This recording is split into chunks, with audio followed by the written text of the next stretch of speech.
मेरे भाई, लोग बोलते हैं ना, इसे अपना देश समझो, अपना कोई नेता समझो, कोई राजनीतिक के बारे में समझो, तो वो बोलते हैं कि मेरा देश चांद तक पहुंच गया है। हाँ, वो तो सही है कि चांद तक पहुंच गया है, लेकिन हाँ, चांद पर या और कहीं पहुंचने से पहले ये भी सोचो कि पहले अपने अंदर की गंदगी मिटाओ, अपने अंदर की गंदगी मिटाओ, अपनी माँ बहन की इज्जत बचाओ। क्या ही होगा चांद तक पहुंचने का फायदा जब घर में माँ बेटियां ही नहीं सुरक्षित रहेंगी। क्या होगा इस देश का जब घर में माँ बहन यही नहीं सुरक्षित रहेंगे। जब हर घर का आदमी ना, या कोई भी व्यक्ति, चाहे वो लड़का हो चाहे लड़की हो, चाहे आदमी हो चाहे औरत हो या बूढ़ा हो, जब वो अपना लाज जो है, वो अपना लाज या अपना ताज ताज समझ लो, अगर वो अपना ताज सर से ऊपर, सर का ताज जो सर से ऊपर है, अगर उसको झुकने नहीं दे रहा है, शुद्ध भाषा में कहूँ तो सर की पगड़ी। अगर सर की पगड़ी, जब सर की पगड़ी ही नहीं सलामत है, तो आप क्या करोगे चांद तक पहुंचकर? ये बताओ आप। क्या ही फायदा उतने बड़े बड़े मिसाइल का जो भी अपने भारत ने खरीदा है, जब अपने अंदर की गंदगी नहीं मिट रही है तो दूसरा कोई दोष देगा। हम बोलते हैं कि पाकिस्तान ऐसा है वैसा है, मैं तो बोलता हूँ पाकिस्तान चाहे जैसा भी हो, आप पहले अपने अंदर की गंदगी को हटाओ। गंदगी हटेगी तो देश अपने आप साफ हो जाएगा। देश के अंदर का कचरा वो अपने आप ही निकल जाएगा, कोई भी भ्रष्टाचार नहीं होगा। इतना रेपिस्ट घूमते हैं, इतना रेपिस्ट घूमते हैं, बस सरकार को भी यही पड़ी है कि हमें विदेश को हराना है, पाकिस्तान जो भी है, बोलते हैं इनको हटाना है और हराना भी है। लेकिन ये नहीं सोच रहे हैं कि जो 5 की लड़कियों का रेप हो रहा है, लड़कियां घर में सुरक्षित नहीं है, उनका कोई नहीं देख रहा। अरे पहले उनका देखो, फिर देश को संभालो। जो अपने बहन बेटे की रक्षा नहीं कर पा रहे हैं, वो देश को क्या ही संभालेंगे, कोई भी हो। मैं एक ही नेता का बात नहीं कर रहा हूँ। सब बोलते हैं कि पाकिस्तान को मैं हराऊंगा, पाकिस्तान को मार दूंगा, खत्म कर दूंगा, लेकिन ये कोई नहीं बोलता कि जो मेरे बहन बेटियों के साथ अत्याचार हो रहा है, मैं उसका सबक जो भी आरोपी हैं उनको दूंगा। 5 साल के बच्चों के साथ बलात्कार करके, जो भी है अत्याचार करके, वो दिन दिहाड़े घूम रहे हैं, उनको कोई नहीं देख रहा, बस उनको देश की पड़ी है। अरे मेरे भाई, पहले सबका नहीं, पहले अपना देखो। जो भी अत्याचार हो रहा है उसका निर्णय करो। मैं तो बस जानता हूँ कि अपने इंडिया में 2 ही 4 10 लोग ऐसे होंगे जो अपने खिलाफ, अपने धर्म के खिलाफ और अपने बहन बेटियों के खिलाफ लड़ रहे हैं।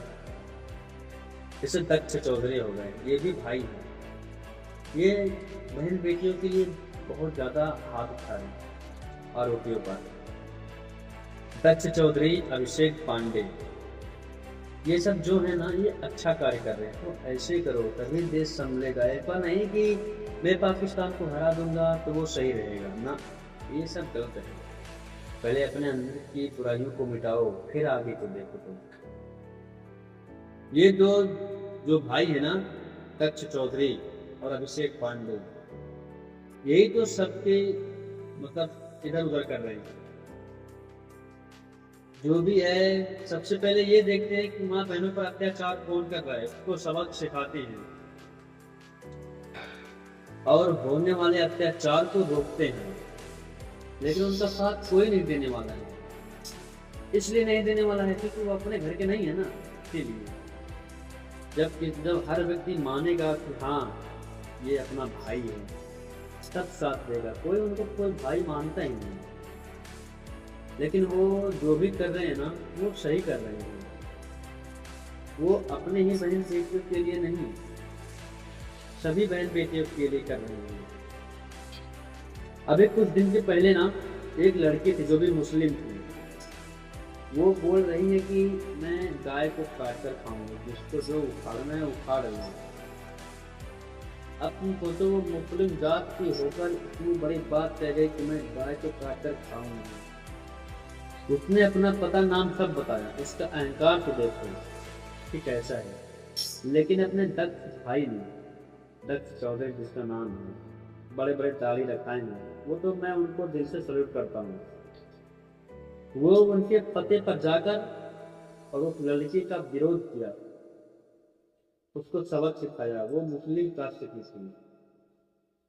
दुनिया को छोड़ा, अपने इंडिया में भी ऐसे ऐसे मुस्लिम हैं जो अपने देश की हिफाजत करते हैं, और कुछ मुस्लिम ऐसे हैं कि जो भी अपना धर्म देखो, देश देखो, धर्म भी देखो ठीक, लेकिन देश देखो पहले।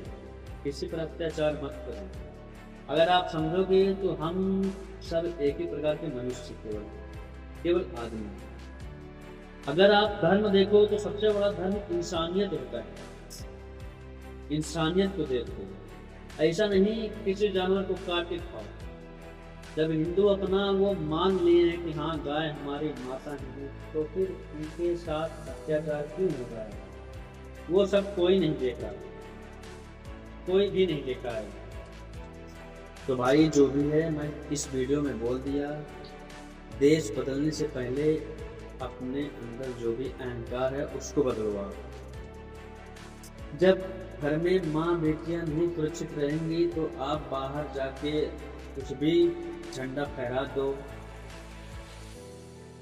वहां पर अपने नाम का पूरा बेवड़ा फैला दो, उससे काम नहीं चलने वाला। लेकिन जब तक अपने घर में, खुद के घर के जब बहन बेटियां भाई कुछ भी रहे, वो नहीं सुरक्षित हैं, तो आपका बाहर जाके नाम होना कोई महत्व काम नहीं कहलाता। तो सबसे पहले आप अपने घर का देखो, अपने आस पास का देखो, और अपनी इज्जत का देखो। जो भी है यहाँ 5-5 साल के बच्चियों के साथ जो भी अत्याचार हो रहा है, उसको कोई नहीं देख रहा। ये हमारा कानून भी ऐसा है ना, या सरकार भी ऐसा है ना, कि जो लड़कियों के साथ अत्याचार हो रहा है उसका कोई नहीं देख रहा है। बस वो दूसरे के देश में पड़े हुए हैं।